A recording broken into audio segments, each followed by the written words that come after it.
బాధ కనబడస్తా ఉంది. ఈ ప్రభుత్వం పైన కోపం కనబడస్తా ఉంది. తమిళ్లో ఇవే కాదు, ప్రతి ఒక్క కుటుంబం నాశనం అయిపోయిందా? ప్రతి ఒక్క వ్యక్తి నష్టపోయాడా? ప్రతి ఒక్క గ్రామం నష్టపోయిందా? ఇచ్చేది 10 రూపాయలు, ఎడమ చేత్తో 10 రూపాయలు ఇచ్చి 10 రూపాయలు ఇస్తున్నానని 30 రూపాయల పబ్లిసిటీ సాక్షి పేపర్లో, సాక్షి టీవీలో వేసుకుంటూ కూర్చుంటారు. కానీ ఒక్క విషయం చూడండి, మీ దగ్గర నుంచి లాగేసిన డబ్బులు 100 రూపాయలు, ఇచ్చేది 10, దోచేది 100. అవునా కాదా అని మిమ్మల్ని అడుగుతున్నా. మీలో చైతన్యం వచ్చిందా? ఆలోచించారా? లెక్కేశారా? ఏమి ఇచ్చాడో ఏం పోగొట్టుకున్నా లెక్కేశారా? ఎవరైనా సరే మీ ఆదాయం పెరిగిందా? మీ ఖర్చులు తగ్గాయా? మీ జీవన ప్రమాణాలు బాగున్నాయా? మీరు ధైర్యంగా జీవితాన్ని గడిపే పరిస్థితిలో ఉన్నారా? మరి ఎట్లా బానిసలు మారి బతుకుతారా మీరు? నేను 5 ఉదాహరణలు మాత్రం చెప్తున్నా. ఏం తమ్ముళ్ళు, కరెంటు బిల్లు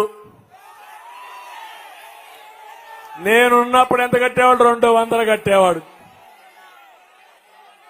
ఆ రోజు 200 కట్టే బిల్లు ఇప్పుడు ఎంత అయింది? 1000 రూపాయలు అయింది. అవునా కాదా? అంటే ఎంత పెరిగింది? 800 పెరిగింది. అవునా కాదా?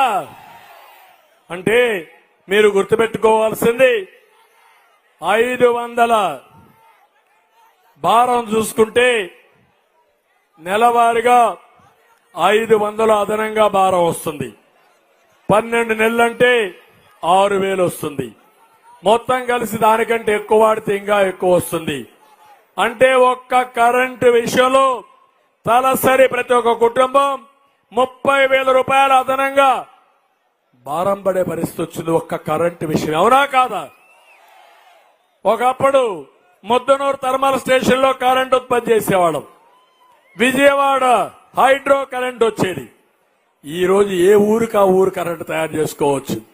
సోలార్ వచ్చింది, దానికి కూడా నేనే చొరవ తీసుకున్నాను.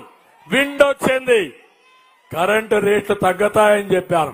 నేను ఒక మాట చెప్పాను, ఇవన్నీ వస్తే ₹1.50 నుంచి ₹2 కరెంట్ వచ్చే రోజు వస్తుందని నేను ఎప్పుడో చెప్పాను.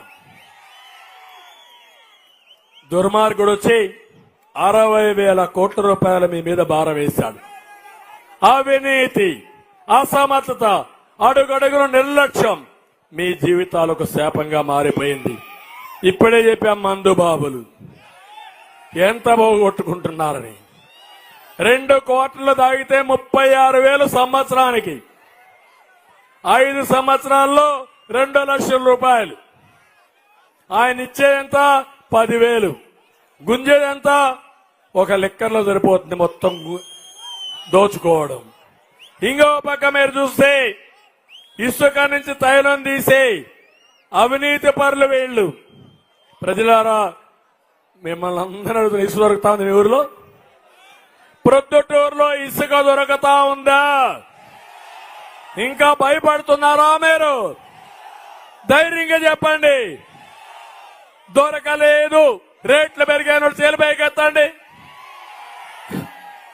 ఇది తప్పుడు విధానం అని వాళ్ళు గట్టిగా చెప్పండి.